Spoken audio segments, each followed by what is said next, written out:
In this lecture, we will discuss a short overview about the mitosis. Let's start.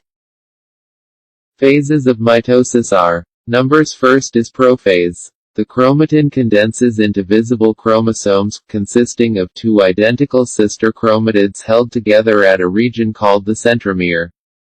The nuclear membrane starts to disintegrate, and the meiotic spindle forms.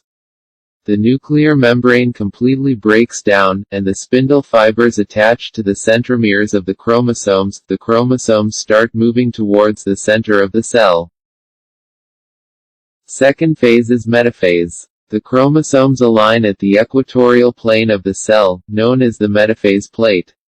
The spindle fibers are fully formed and attached to the centromeres, ensuring proper alignment. Anaphase is the stage in which the sister chromatids separate and are pulled apart by the spindle fibers towards opposite poles of the cell.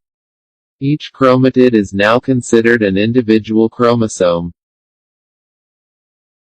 In telophase, the separated chromosomes reach the poles of the cell. Nuclear membranes begin to form around each set of chromosomes, and the chromosomes start to decondense. The spindle fibers disassemble, and chromosomes start moving towards the cell poles. In cytokinesis, the cytoplasm divides, and a cleavage furrow forms, eventually separating the two daughter cells. Each daughter cell receives an identical set of chromosomes.